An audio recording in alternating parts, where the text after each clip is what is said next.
Holidays-nale, adu namma GT Holidays da. GT Holidays, South India's #1 travel brand. You know you are special when you're with GT Holidays. தமிழர்களின் #1 choice Tamil matrimony. 2014 இந்த மருத்துவமனை தொடங்கப்பட்டிருக்கிறது. அந்த ஏமனை சார்ந்த தலால் அகமது மஹதி அப்படிங்கிற அந்த நபர், அவர் ஒரு 35 வயது நபர் தான். இந்த நிமிஷா பிரியாவிற்கு நட்பு முறையில் பழக்கம் அடிப்படையில் உள்ள வர்றாரு. அந்த மருத்துவமனையை அவர்கள் ஆரம்பிக்கிறாங்க 2014. ஒரு 50 லட்சம் ரூபாய் முதலீடு செய்கிறார் நிமிஷா பிரியா, இந்திய பணத்தில். சொல்ல போனா இந்த மகதி இவரோட நெருக்கமாக இருக்கிறார். இவருடைய மகளுடைய ஒரு ஞானஸ்தானத்திற்கு கூட இந்தியாவுக்கு வந்துட்டு போனவர். அந்த அளவுக்கு நிமிஷா பிரியாவோட குடும்பத்தோடு நெருக்கமாக, ஏன்னா கிட்டத்தட்ட பாத்தீங்கன்னா ஒரு 10 வருட காலம் நெருக்க இருக்காங்க. இப்ப இந்த காலகட்டத்தில் நிமிஷா பிரியாவிற்கு ஒரு பெரிய நெருக்கடி ஏற்படுது.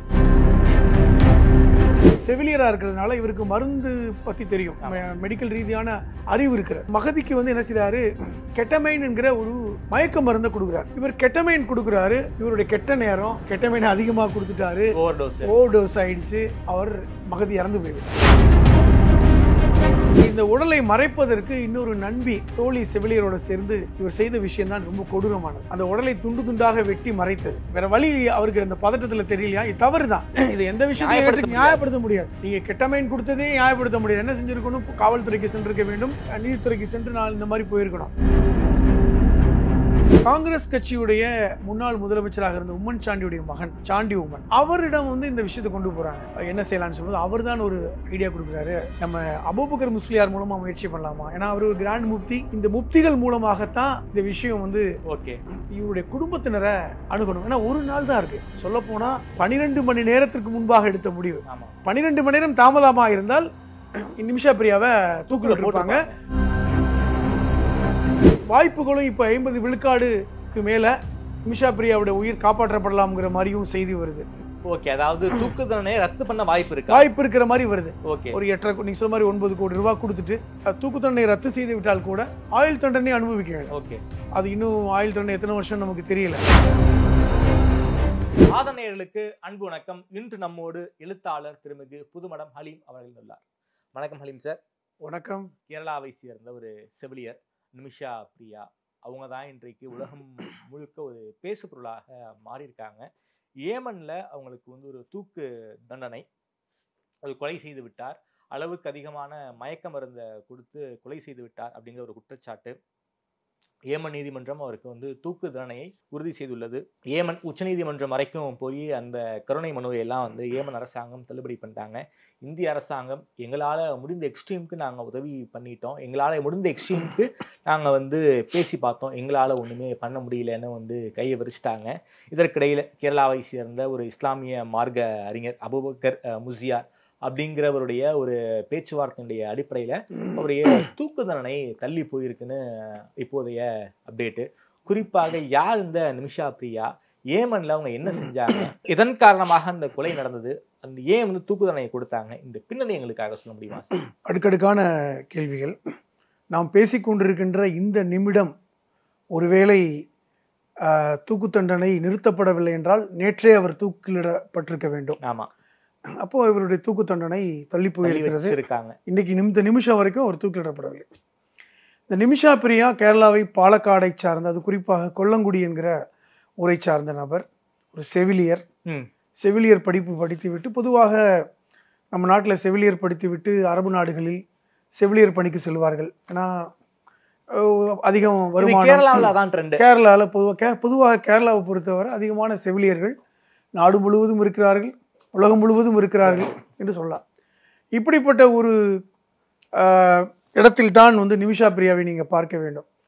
செவிலியர் படிப்பு படித்துவிட்டு 2008 ஏமன் போகிறார். 2008 ஏமன் ஒருங்கிணைந்த ஏமனாக இருந்தது. வடக்கு ஏமன், தெற்கு ஏமன் என்று இப்போது பிரிந்தது போன்று கிடையாது. அது ஒரு அரபு நாடு.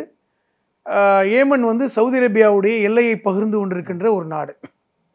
அந்த காலகட்டத்தில் அவர் 2008 போகிறாரு. 2011 வரைக்கும் அவர் செவிலியராக பணிபுரிகிறார். அப்போது வரைக்கும் பிரச்சனை இல்லை. அந்த நாட்டுடைய சட்டத்திட்டத்துக்கு உட்பட்டு தான் அவர் பணிபுரிகிறார். அதற்கு பிறகு அவருக்கு என்ன ஒரு விருப்பம் என்றால், தான் சொந்தமாக ஒரு மருத்துவமனை தொடங்க வேண்டும் என்று விரும்புகிறார். இது இயல்பான ஒரு விஷயம்தான். என்றால் உங்களுக்கு எம்மானில் சொந்தமாக மருத்துவமனை தொடங்கினால் வருமானம் வரும், குறைந்த மருத்துவமனைகள் தான் அங்கே இருக்கிறது, அந்த சேவை செய்யலாமே என்று நினைக்கிறார். 2014 தான் இந்த திட்டமிடல் நடக்கிறது. பொதுவாக அரபு நாடுகளில், ஏமன் போன்ற நாடுகளில் எல்லாமே நீங்கள் தொழிலை செய்ய வேண்டும் என்றால் நீங்கள் நேரடியாக போய் செய்ய முடியாது. அங்கு இருக்கின்ற ஒரு குடிமகனோடு, அதாவது அந்த நாட்டுடைய குடிமகனோடு நீங்கள் பங்குதாரராகத்தான் சேர முடியும். அந்த குடிமகன் ஒன்றும் காசுலாம் போட மாட்டான், அவனுடைய குடியுரிமையை கொடுப்பான். நீங்கள் ஒரு குடியுரிமை வெளியிலிருந்து வந்தவர்கள் பார்ட்னராக அதில் சேர்ந்து ஒரு வியாபாரத்தை, லைசன்ஸ் ஓமனை சேர்ந்தவர் பேர்ல இருக்கும், லைசன்ஸ் ஓமனை சேர்ந்தவர் பேர்ல இருக்கும். அந்த நிறுவனத்துடைய எல்லா விஷயங்களுமே ஒமனை சேர்ந்தவர், அந்த அரபு நாட்டுடைய சேர்ந்தவர் இருக்கும். இவர் பணிபுரிவார், லாபத்தில் பங்கு போடுவாங்க. இதான் நடக்கும். அதன் அடிப்படையில் தான் 2014 இந்த மருத்துவமனை தொடங்கப்பட்டிருக்கிறது. அந்த ஏமனை சார்ந்த தலால் அகமது மஹதி அப்படிங்கிற அந்த நபர், அவர் ஒரு 35 வயது நபர் தான். அவர் இந்த நிமிஷா பிரியாவிற்கு நட்பு முறையில் பழக்கும் அடிப்படையில் உள்ள வர்றாரு. அந்த மருத்துவமனையை அவர்கள் ஆரம்பிக்கிறாங்க 2014. ஒரு 50 லட்சம் ரூபாய் முதலீடு செய்கிறார் நிமிஷா பிரியா, இந்திய பணத்துக்கு. இங்கிருந்து கடன் வாங்கி, இதற்கிடையில் அவருக்கு திருமணமும் நடக்கிறது, இந்தியாவில் நடந்துருச்சு. கணவரும் உதவி செய்கிறார். இப்போ ஒரு மருத்துவமனை ஆரம்பித்து 2014 2015 வரைக்கும் சிறப்பாக தான் நடத்துகிறாங்க. என்ன பிரச்சனைனா 2015 நடந்த உள்நாட்டு யுத்தம் அங்கே ஹவுதியினுடைய. ஆமா, இப்போ நீங்க பாத்தீங்கன்னா இப்போ இருக்கின்ற ஏமான் வடக்கு ஏமான் தெற்கு ஏமான் என்று பிரிந்து இருக்கிறது. இப்போ ஏமானுடைய தலைநகரான சனாவே வடக்கு ஏமனில் இருக்கிறது. அது முழுக்க முழுக்க ஹவுதி கிளர்ச்சியாளர்களுடைய கட்டுப்பாட்டில் இருக்கிறது. இப்போ கூட நம்ம பார்க்குறோம், இந்த பாலஸ்தீன இஸ்ரேல் பிரச்சனையில் பாலஸ்தீனத்துக்கு ஆதரவாக இந்த ஹவுதிகள் செங்கடலிலிருந்து இஸ்ரேலை தாக்குவதை பார்க்கிறோம். இந்த வடக்கு ஏமானில் இருப்பவர்கள் பெரும்பாலானவர்கள் 90 விழுக்காடு ஷியா பிரிவை சார்ந்தவர். அடிப்படையில் இந்த வடக்கு ஏமான் ஈரானுடைய ஆதரவோடு தான் இந்த கிளர்ச்சியாளர்கள் ஆட்சியை பிடிச்சாங்க. தெற்கு ஏமான் தான் சவுதி அரேபியாவோட எல்லையை பகிர்ந்து கொண்டிருக்கிறது. அதில் பெரும்பாலானவர்கள் சன்னி பிரிவை சார்ந்தவர்கள். இன்னும் சொல்ல போனா ஏமானை பொறுத்தவரை பல்வேறு பழங்குடி மக்கள் இருக்காங்க அதெல்லாம். அப்போ இந்த வடக்கு தெற்காக பிரிந்திருக்கின்ற சூழலில் இந்த உள்நாட்டு யுத்தம் நடக்குது 2015. அப்போ இவர்கள் எங்க நடத்துறாங்க? ஹாஸ்பிட்டல்ல சனால நடத்துறாங்க. இது வடக்கு ஏமானில் இருக்கிறது. கிளர்ச்சியாளர்கள் பிடிச்சுக்கிறாங்க. இந்த குழப்பத்தினால் பல்வேறு யமானை சார்ந்தவர்கள் வெளியே போறாங்க, அகதிகளாக போறாங்க, மைக்ரேட் ஆகி வெளிநாடுகளுக்கு போறாங்க. ஒரு பெரிய குழப்பனால அவங்களுக்கு அந்த ஹாஸ்பிட்டல் ரன் பண்ண முடியல. இந்த சூழ்நிலையில் இதை அந்த வியாபாரத்தை பிரிச்சிடலாம் அல்லது நம்ம இந்தியாவுக்கு போயிடலாங்கிற பல்வேறு குழப்பங்கள் இந்த நிமிஷா பிரியாவுக்கு இருக்கிறது. ஏன்னா 50 லட்சம் ரூபாய் பெரிய பணம். இந்த காலகட்டத்தில் பணம் வருவது குறைந்த உடனே அந்த ஸ்பான்சர், அவருடைய பார்ட்னர் தலால் அகமது மஹதி, தலால் அப்துல் மஹதி, இவர் கண்ட்ரோல் பண்றார். நீங்க இந்த வியாபாரத்தை நீ முழுமையா விட்டுட்டு போயிடு, நான் உனக்கு எதுவும் காசு கொடுக்க மாட்டேன். 50 லட்சம் ரூபாய் இவர் போட்டிருக்காரு. இப்படி பல்வேறு நெருக்கடி. இதற்கிடையில இவருடைய பாஸ்போர்ட் மகதிட்டு தான். பொதுவா சவுதி அரேபிய நாடுகளில் பெரும்பாலான நிறுவனங்கள் வேலைக்கு போனாங்கன்னா பாஸ்போர்ட்டை வாங்கி வச்சுக்குவாங்க. ஏன்னா உங்களுக்கு வேலைக்கான அந்த பத்தாக்கான்னு சொல்லக்கூடிய அந்த எம்ப்ளாய்மெண்ட் கார்டு கொடுப்பாங்களே ஒழிய பாஸ்போர்ட்டை வாங்கி வச்சுக்குவாங்க. எப்போ நீங்கள் இந்தியாவுக்கு போகிறீங்களோ, வெளிநாட்டுக்கு ஊருக்கு போகிறீங்களோ அப்போ தான் பாஸ்போர்ட்டை கொடுப்பாங்க. இதன் அடிப்படையில் நிமிஷா இதெல்லாம் சட்டவிரோதம் தானே. இது அந்த நாட்டுடைய சட்டம், அந்த நாட்டுடைய சட்டமாகத்தான் இருக்கிறது. இது ஒரு இல்லீகல் கிடையாது. அது லீகலாகவே ஸ்பான்சர் தான் வச்சுருப்பாங்க அங்கே இருக்கின்ற எம்ப்ளாயீஸுக்கு. ஏனென்றால் இப்போ நீங்கள் என்னுடைய நிறுவனத்துக்கு நீங்கள் வேலைக்கு வர்றீங்கன்னா பாஸ்போர்ட் இருந்தால் நீங்கள் வாட்டுக்கு வேறு நிறுவனத்துக்கு போயிடுவீங்க, எனக்கு நஷ்டமாகும். அப்போ நீங்கள் பாஸ்போர்ட் என் கையில் இருந்தால் நீங்கள் என்னை விட்டு போக மாட்டீங்கிற மாதிரியான ஒரு சட்டத்தை வைத்திருக்கிறார். இது பெரும்பாலான நிறுவனங்கள் யாரும் அதை மிஸ்யூஸ் பண்ணுறது இல்லை. அரபு நாடுகள் இருக்கின்ற நிறுவனங்கள்லாம் யாரும் இதை தவறாக பயன்படுத்துறது இல்லை. ஆனால் இந்த வீட்டு வேலைக்கு போகிறவங்க, இந்த ஒற்றை முதலாளியிடம் வேலைக்கு போகிறவங்க, இந்த ஆடு மாடு மேய்க்க போகிறவங்க அல்லது ஒட்டகம் மேய்க்க போகிறவங்க, ஹவுஸ்மேடாக போகிறவங்க, இவங்களுக்கு தான் சிரமம். ஏன்னா ஒரு முதலாளி கீழே வேலை பார்ப்பாங்க. ஒரு பெரும் நிறுவனத்தில் இருக்கும்போது நூற்றுக்கணக்கான ஆயிரக்கணக்கான எம்ப்ளாயிஸ் இருக்கிற இடத்துல இந்த பிரச்சனை இருக்காது. அதுக்கண்டு ஒரு HR டிபார்ட்மெண்ட் இருக்கும். அது ஒன்று. இப்போ இந்த பார்ட்னர்ஸாக இருக்கிறதுனால அதை வச்சுக்கணும் அவசியம் இல்லை, இருந்தாலும் பாஸ்போர்ட் அவர் வச்சுருக்கார். இப்போ இதை கேட்கும்போது கொடுக்கல. இல்லை நீ பாஸ்போர்ட் வாங்கி போகிறதா இருந்தால் இன்னும் நீ பணம் கொடுக்கணுங்கிற மாதிரியான நெருக்கடி. ஓகே. இன்னும் சொல்லப்போனால் இந்த மகதி வந்து இவரோட நெருக்கமாக இருக்கிறார். இவருடைய மகளுடைய ஒரு அந்த ஞானஸ்தானத்திற்கு கூட இந்தியாவுக்கு வந்துட்டு போனவர். அந்த அளவுக்கு நிமிஷா பிரியாவோட குடும்பத்தோடு நெருக்கமாக, ஏன்னா கிட்டத்தட்ட பார்த்தீங்கன்னா ஒரு 10 வருட காலம் நெருக்கம் இருக்காங்க. ஆமாம். இப்போ இந்த காலகட்டத்தில் நிமிஷா பிரியாவிற்கு ஒரு பெரிய நெருக்கடி ஏற்படுது. வெளிநாடு ஊரை விட்டும் வர முடியல, வியாபாரத்தை விட்டும் பங்கு தர மாட்டேன்றார், காசு கொடுக்க முடியல, கடன் பிரச்சனை. இப்போ இந்த காலகட்டத்தில் இவர் எப்படி பாஸ்போர்ட் வாங்கிட்டு ஊருக்கு போயிடலாம் அப்படிங்கிறது தான் அவருக்கு வந்து. இவர் அடிப்படையில் ஒரு செவிலியராக இருக்கிறதுனால இவருக்கு மருந்து பற்றி தெரியும், மெடிக்கல் ரீதியான அறிவு இருக்கிறார். இவர் மகதிக்கு வந்து என்ன செய்கிறாரு, கெட்டமைன் என்கிற ஒரு மயக்க மருந்தை கொடுக்குறார். அதன் மூலமாக அவரை வந்து 2 நாள் 3 நாள் தூங்க வைத்து விட்டால் பாஸ்போர்ட் எடுத்துக்கிட்டு நம்ம வந்து கிளம்பிடலாம், அல்லது சவுதி அரேபியாவிற்கு சென்று விட்டால் அங்கிருந்து சென்று விடலாம். இந்த அடிப்படையில் இவர் கெட்டமைன் கொடுக்குறாரு. இவருடைய கெட்ட நேரம், கெட்டமைன் அதிகமாக கொடுத்துட்டாரு, ஓவர் டோஸ் ஆயிடுச்சு. அவர் மகதி இறந்து போய்விட்டார். மகதி இறந்து போயிட்டோன்னா இவர் காவல்துறைக்கு போயிருக்கலாம். ஆனால் பயம் என்னன்னா அங்கு சட்டம் ரொம்ப கடுமையானது. ஒரு கொலை செய்தால் கொலைக்கு பகரமாக கொலை தான். ஒரு திருட்டு நடந்து விட்டால் திருட்டுக்கு பகரமாக கையை விட்டு விடுவார்கள். அப்படியா? இதுதான் சட்டம் அங்குள்ள ஷரியத்தில். அங்கே அப்படிதான். அதே மாதிரி கற்பழித்தால் கலால் அடித்து கூட கொள்வார்கள். இப்படி கடுமையான சட்டம் இருக்கு. இது அந்த லாவை வந்து அவங்க வந்து கடுமையாக பின்பற்றுகிறார்கள். அது மட்டும் இல்லாமல் தங்களுடைய குடியுரிமை பெற்ற குடிமகனை இன்னொரு வெளிநாட்டு ஒருத்தர் கொலை செஞ்சுட்டா அவங்க இன்னும் கடுமையாகத்தான் நடந்து கொள்ளும். இந்த பயம் நிமிஷா பிரியாவுக்கு இருந்தது. நம்ம எங்கே நம்மளை கொலை செஞ்சிருவாங்க, நமக்கு தப்பிக்க முடியாதுங்கிற இந்த உடலை மறைப்பதற்கு இன்னொரு நண்பி தோழி செவிலியரோட சேர்ந்து இவர் செய்த விஷயம்தான் ரொம்ப கொடூரமானது. அந்த உடலை துண்டு துண்டாக வெட்டி மறைத்தது. வேற வழி அவருக்கு அந்த பதட்டத்துல தெரியலையா? இது தவறு தான். இது எந்த விஷயத்தையும் நியாயப்படுத்த முடியாது. நீங்க கெட்டமைன் கொடுத்ததே நியாயப்படுத்த முடியாது. என்ன செஞ்சிருக்கணும், காவல்துறைக்கு சென்றிருக்க வேண்டும், நீதித்துறைக்கு சென்று நான் இந்த மாதிரி போயிருக்கணும். அது இவருக்கு வந்து என்னன்னா அரபு மொழி சரளமாக தெரியலை என்று சொல்கிறார்கள். அதை கூட ஏற்றுக்கொள்ள முடியாது. 10 வருடமாக அந்த நாட்டில் இருக்கவங்களுக்கு கண்டிப்பாக மொழி தெரிஞ்சிருக்கும், அந்த ஊருடைய சட்டங்கள் தெரிந்திருக்கும். அப்ப இவர் உடலை மறைத்து விட்டு இவர் என்ன செய்யறாரு, வடக்கு ஏமானிலிருந்து தெற்கு ஏமானுக்கு போறார். வடக்கு ஏமான் ஆட்சி வேற, தெற்கு ஏமான் ஆட்சி வேற. தெற்கு ஏமானுக்கு போயிட்டார். தெற்கு ஏமானிலிருந்து சவுதி அரேபியாவுக்கு போவதற்கு முன்பாக கைது செய்யப்படுகிறார். அதுக்கெல்லாம் தெரிஞ்சு போச்சு. இந்த உடலை கண்டுபிடிச்சிடறாங்க. கண்டுபிடிச்சி வந்து இந்த இவருடைய தோழிகிட்ட பிடிச்சி விசாரிக்கும் போது உண்மை தெரிஞ்சு போச்சு. காவல்துறை மூலமாக இவரை ட்ரேஸ் அவுட் பண்ணி பிடிச்சிடுறாங்க. பிடிச்சதுக்கு அப்புறம் சிறையில் இருக்கிறார். உடனடியாக அவருக்கு மரண தண்டனை விதிக்கிறாங்க. இதான் நடந்தது. மரண தண்டனை விதிச்சதுக்கு அப்புறம் அது எங்க போய் நிற்கும்னா, அவருடைய அந்த நாட்டுடைய அதிபருக்கு போய் ஒரு கருணை மனு மாதிரி போவாங்க. ஜனாதிபதிக்கு கருணை மனு மாதிரி போவாங்க. அந்த கருணை மனு அவர் அரசர் அந்த அதிபர் நினைத்தால் கொஞ்சம் தூக்கு தண்டனை ஆயுள் தண்டனையாக மாற்ற முடியும், அவ்வளவுதான். ஆனால் அவர் இவருடைய நிலவரத்தை பார்த்து விட்டு அவருக்கு இல்லை தூக்கு தண்டனைன்னு உறுதிப்படுத்துறார். இதான் நடந்திருக்கு. இப்ப இந்த செய்தி தான் இந்தியாவில் பெரிய பரபரப்பாகி, குறிப்பாக அந்த பாதிக்கப்பட்ட குடும்பத்துக்கு வந்து இந்த பிளட் மணிங்கிறாங்க, அதே போல வந்து தியாங்கிறாங்க.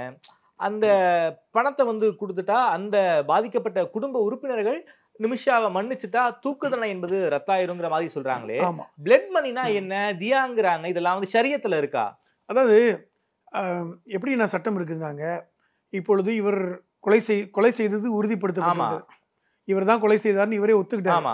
அதனுடைய சாட்சியாக இருந்த அவருடைய தோழிக்கு வந்து ஆயுள் தண்டனை விதிச்சிட்டாங்க. இப்ப இவர் உயிரை காப்பாற்ற முடியுமா? இவருக்கு தண்டனை விட்டு வெளியே வர முடியாது. மரண தண்டனையிலிருந்து வெளியேற்றி ஒரு ஆயுள் தண்டனையாக வர வைக்க முடியுமா? அதற்கு ஒரு வாய்ப்பு இருக்கிறது. அங்குள்ள ஷரியத் சட்டங்களில் நீங்க சொன்ன மாதிரி தியா, பிளட் மணி அப்படின்னா என்னன்னா, தியாவும் பிளட் மணி ஒண்ணா இல்ல வேற? தியாங்கிறது சட்டம். ஓகே. பிளட் மணிங்கிறது அந்த அதுக்கான பகரமாக கொடுக்கின்ற தொகை. Okay okay okay. இப்போ இந்த பிளட் மணினா என்ன, ரத்த சொந்தம். இப்போ இப்ப இந்த மகதியுடைய மனைவி அல்லது தாய் தந்தையர் அவங்க இல்லைன்னா சகோதர சகோதரிகள், இவங்க தான் பிளட் ரிலேஷன். ஆமா. இப்ப இந்த ரத்த சொந்தங்கள் வந்து அரசு வந்து கேக்குது, அவங்க தவறு பண்ணிட்டாங்க, கொலை பண்ணிட்டாங்க, இன்னைக்கு மன்னிப்பு கேட்குறாங்க, அவங்களுடைய மரண தண்டனைக்கு பகரமாக உங்களுக்கு பணம் வேணா கொடுத்துடுறோம், நீங்கள் விரும்பினால் அந்த மரண தண்டனையை நிறுத்த முடியும். இங்கே அப்படி கிடையாது. இப்போ இந்தியாலேயோ மற்ற நாடுகள்லையோ ரத்த சொந்தங்கள் நினைத்தாலாம் ஒரு மரண தண்டனை நிறுத்த முடியாது. உச்ச நீதிமன்றம் வந்து சட்ட தீர்ப்பு கொடுத்து விட்டால் அதுதான் இங்க சட்டத்தின் ஆட்சி தான். சட்டத்தின் ஆட்சி தான். அதுவுமே சட்டத்தின் ஆட்சியில் ஒரு பிரிவாக இறுதியாக எப்படி கருணை மனுவை ஜனாதிபதி இது பண்றாரோ, இறுதியாக இந்த பிளட் மணி என்னன்னா அவர் மரணிக்க போறார். ஆனா இப்ப ஒரு கணவனை கொலை செஞ்சுட்டாங்க, மனைவி வந்து இல்ல நான் மன்னிச்சிடுறேன், என்னுடைய கணவரை கொலை செய்தவரை மன்னித்து விடுகிறேன், அல்லது என்னுடைய மனைவியை கொலை செய்தவரை கணவர் நான் மன்னித்து விட்டேன் என்று முன் வந்தால் அவருக்கு பகரமாக எனக்கு வந்து இவ்வளவு கொடுங்கன்னு கேட்க முடியும், டிமாண்ட் பண்ண முடியும். ஓகே, 8 கோடி 10 கோடி இல்லது எத்தனை மில்லியன் இவ்வளவு கொடுக்க முடிந்தால் நான் அதை மன்னிக்கிறேன். அப்படி கொடுத்துட்டாங்கன்னா அந்த தூக்கு தண்டனை நிறுத்தி வைக்கப்படும். இது சட்ட பிரகாரமே அங்க நடக்குது. ஓகே, இதுக்கு பேர் தான் தியா அப்படின்னு சொல்றாங்க.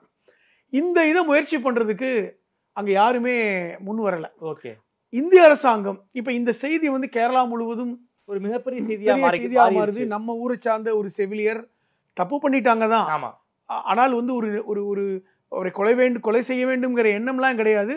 சூழல் வந்து இப்படி நிர்பந்தம் அடிப்படையில் செஞ்சுட்டாங்க. அது சொல்ல போனா கொலை செய்ய எண்ணம் இல்லை, ஒரு மயக்க மருந்து கொடுத்துட்டு தான் பாஸ்போர்ட் எடுத்துட்டு போயிடணும் நினைச்சாங்க. ஆனா என்ன செஞ்சுட்டாங்க, மயக்க மருந்து இறந்து போயிட்டான்னு தெரிஞ்சதுக்கு அப்புறம் அவரை துண்டு துண்டாக வெட்டுவது என்பது மன்னிக்க முடியாத குற்றம். இருந்தாலும் முயற்சி பண்றாங்க. இப்ப இந்த காலகட்டத்தில் அரசு பெரிய அளவுல முயற்சி பண்றாங்க, இந்திய அரசாங்கம். ஆனா என்னன்னா, இந்திய அரசாங்கத்திற்கும் தெற்கு யமானுக்கும் கூட தொடர்பு இருக்கிறது, வடக்கு யமானோட தொடர்பு இல்லை. என்ன காரணம், வடக்கு யமானில் ஆட்சி செய்பவர்கள் ஹவுதிகள், இவர்கள் உள்ள கிளர்ச்சியா குழு தான். இந்த கிளர்ச்சி குழு வந்து ஈரானுக்கு மட்டும் தான் கட்டுப்படும், ஈரானுடைய ஆட்சியாளருக்கு மட்டும் தான் கட்டுப்படுவாங்க. இப்ப இது ஒரு பெரிய சிக்கல் இருக்கிறது. இரண்டாவது, வடக்கு யமானில் இருப்பவர்கள் ஷியா பிரிவை சார்ந்தவர்கள். ஓகே, ஒண்ணு. அப்ப நீங்க சவுதி அரேபியா மூலமாவும் முயற்சி பண்ணி முடியல, ஏன்னா சவுதி சன்னி பிரிவை சார்ந்தவர்கள், அது முடியல. ரெண்டாவது, இப்போ உங்களுக்கு வந்து தெற்கு யமான் என்றால் அது வேற, அது சவுதிக்கு பார்டர்ல இருக்கு.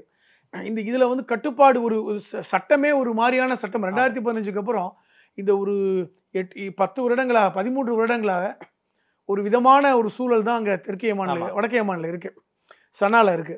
அப்ப இது எப்படி அணுகுவதுன்னு ஈரான் மூலமாக ட்ரை பண்ணிருந்தாங்க, அப்படித்தான் முயற்சி பண்ணிருக்காங்க. இந்திய அரசாங்கம் ஈரான் மூலமாக முயற்சி பண்ணாங்க, தூதரகம் மூலமாக. நமக்கு அங்க தூதரகம் கிடையாது. ஓகே, உங்களுக்கு வந்து வடக்கு யமானில் எம்பசி கிடையாது, எந்த விதமான கட்டுப்பாடும் இல்லை. ஈரான் மூலமாக ட்ரை பண்ணாலும் கூட அந்த அரசு செவி சாய்க்கவில்லை. இப்ப நீங்க இந்த பேட்டியின் ஆரம்பத்தில் கேட்டீங்க, இந்த அபூபக்கர் முஸ்லியார், ஆமா, முக்கியமா குறிப்பாக கேரளாவை பூர்வீகமாக கொண்ட அபூபக்கர் முஸ்லியார் தான் இந்த காந்தபுரம் அபூபக்கர் முஸ்லியார் என்கிற ஷேக் அபூபக்கர் முஸ்லியார்.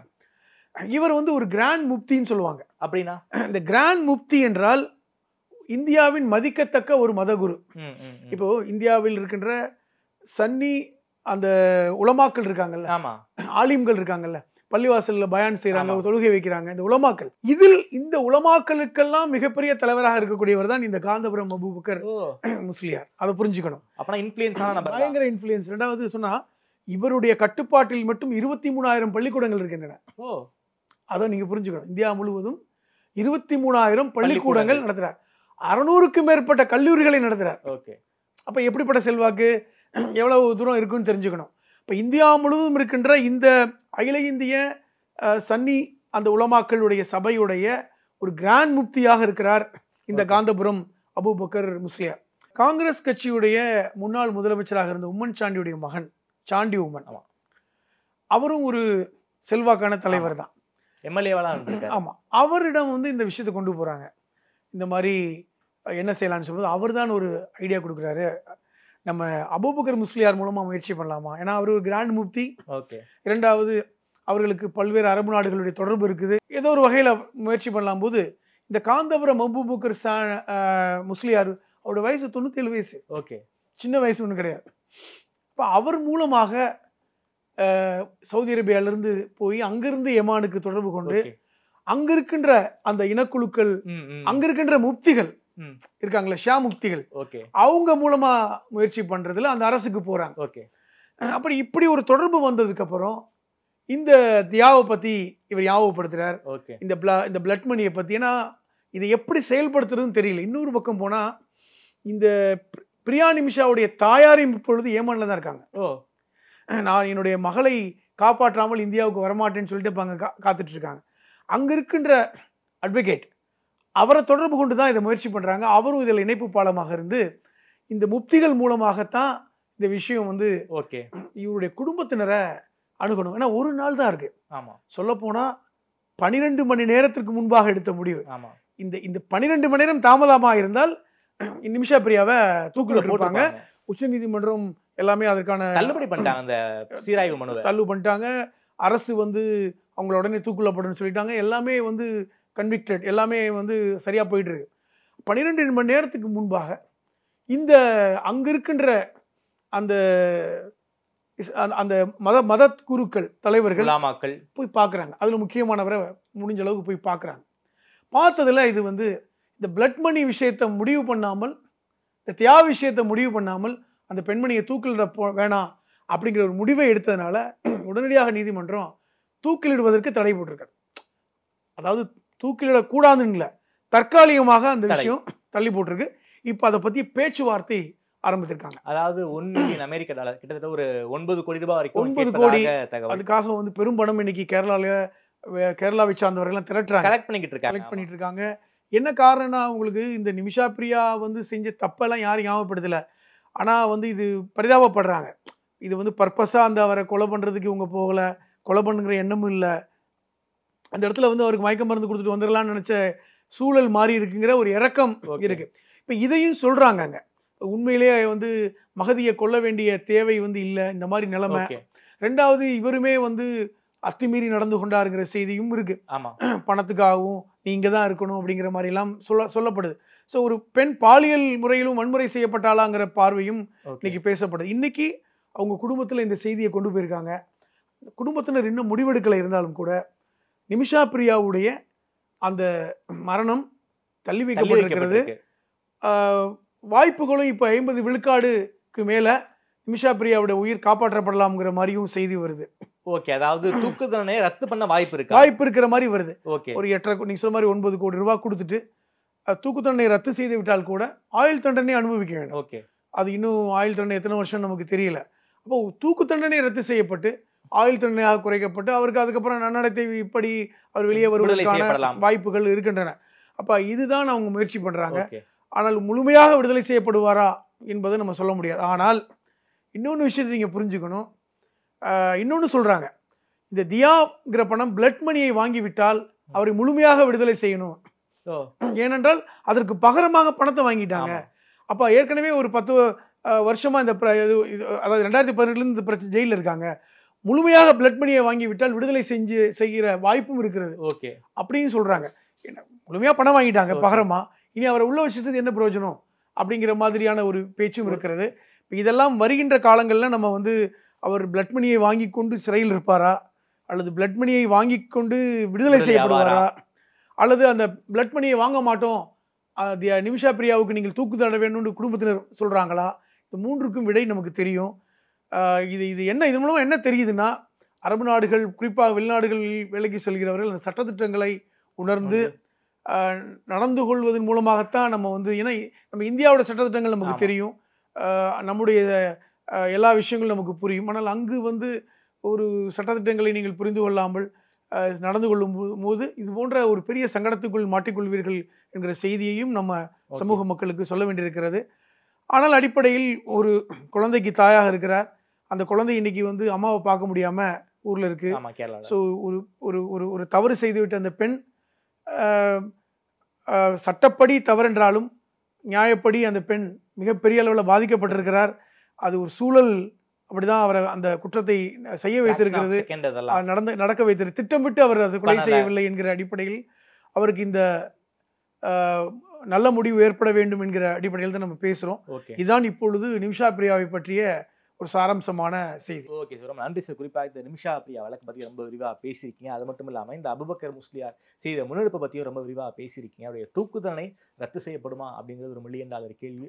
ஒரு அது வந்து அவர் செஞ்சது, நிமிஷா பிரியா செஞ்சது ஒரு மிகப்பெரிய தவறு தான். இருந்தாலும் அவருடைய தவறுக்காக அந்த பிளட் மணியை ஏற்றுக்கொண்டு விடுதலை ஆவாரா அப்படிங்கிறது ஒரு மிகப்பெரிய கேள்வியாக இருக்குது. விடுதலை ஆக வேண்டும்ங்கிறது இந்தியர்களுடைய ஒரு பிரார்த்தனையாக இருக்கிறது. இந்த வழக்கை பற்றி நேரில் கொடுத்து பேசியமைக்கு நன்றி ஹலீம் சார். நன்றி.